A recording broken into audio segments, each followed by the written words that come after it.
drinking water, eye-rolling and pursed lips, the telltale signs that claim to show Barnaby Joyce bluffed his way through parts of his tell-all TV interview with partner Vikki Campion. A body language expert who analyzed Barnaby Joyce's tell-all television appearance claims the former Deputy Prime Minister bluffed his way through parts of the interview. Diederik Gelderman paid close attention to Mr Joyce's appearance on Channel 7's Sunday night program at the weekend alongside the politician's new partner and former staffer Vikki Campion. Mr Gelderman claimed Mr Joyce blinked a lot throughout the interview, avoided eye contact with the interviewer on occasions by looking down and used a glass of water to block his face. "I think she's being fairly candid in most of what she says," Mr Gelderman claimed. Aside from some obvious things like not answering the question, which he did quite consistently, but he is a politician, he doesn't look at the interviewer when he's answering, blinks a lot, which is called eye blocking, turns his head away, picks up a glass and uses the drink to block his face, looks sideways and looks down. Mr Gelderman said there were instances where Mr Joyce appeared to have been saying certain things which he might not mean. On occasion he will say something but shake his head to the left and right. "We shake our heads when we mean no," Mr Gelderman said. A 5-year-old kid puts his hand in front of his face, or eyes. Adult bodies also leak indicative signs. But Mr Gelderman claimed during the Sunday night interview, he didn't see any bluffing towards Vikki, just towards the interviewer. "My gut feel of him was a lot going on. A lot more undersurface that he hasn't talked about." Mr Gelderman claimed the bulk of what he got from Vikki Campion during the interview was that she was honest and in love with Mr Joyce, but she was obviously very upset. He also claimed he got the impression Mr Joyce obviously cares very much for his 4 daughters, and he didn't want to hurt them. He claimed he couldn't tell if Mr Joyce had issues with his estranged wife. Mr Joyce and his new partner accepted $150,000 from the 7 network to tell their side of the political scandal in an interview on Sunday.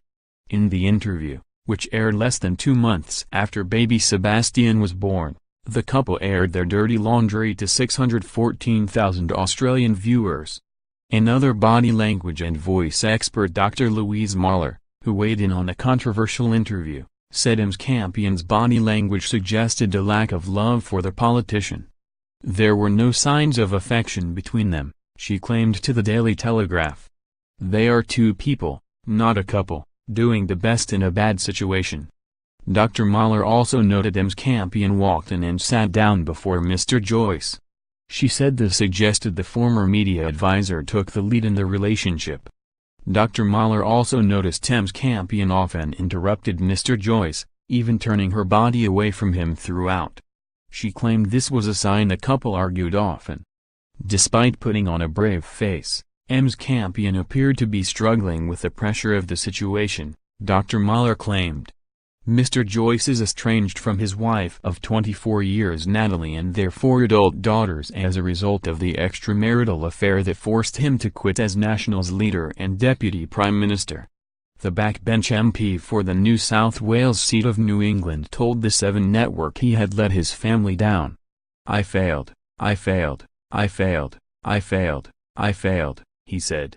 The former accountant's salary has also halved from $416,000 to $203,000 after the affair raised character questions about the Catholic, family values politician who had last year campaigned against gay marriage. Despite the personal and political pain the relationship caused her boyfriend, Vikki Campion said that was the price of love.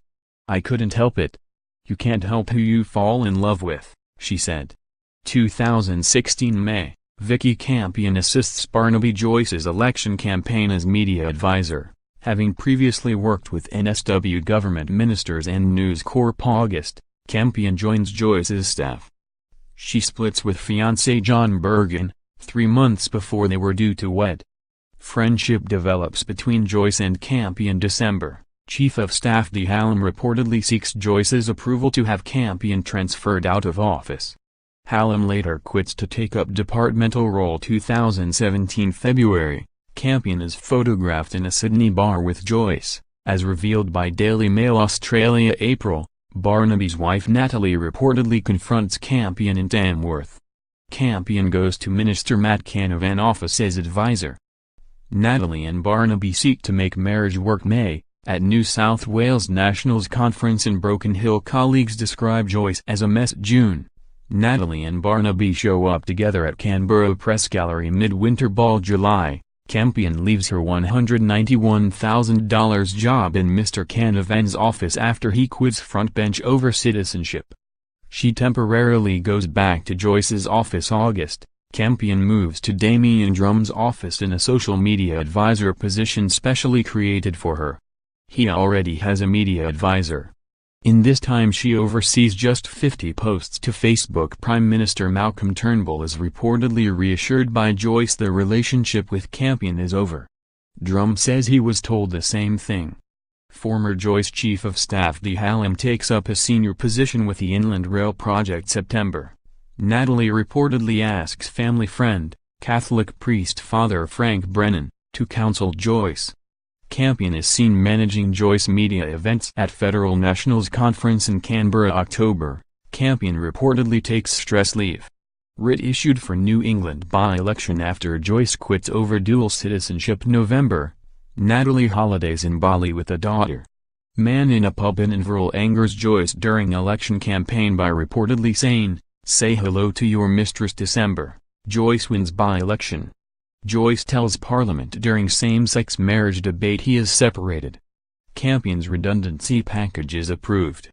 They move into an Armidale property provided rent-free by businessman Greg Maguire. 2018 January, Joyce and Campion holiday in North Queensland and NSW North Coast. February, Joyce tells reporters Campion is now his partner, but denies she was his partner when she worked in Canavan's office. March, Joyce casts doubt on the baby's paternity, calling it a gray area and claiming journalists never asked him if Campion's child was his. April 16, Sebastian Joyce born May 8, baby boy seen for the first time May 26. Details emerge of Barnaby Joyce's paid $150,000 interview. May 30, 7 Network reveals Vikki Campion pressured to have abortion. Source: app from media reports and official statements.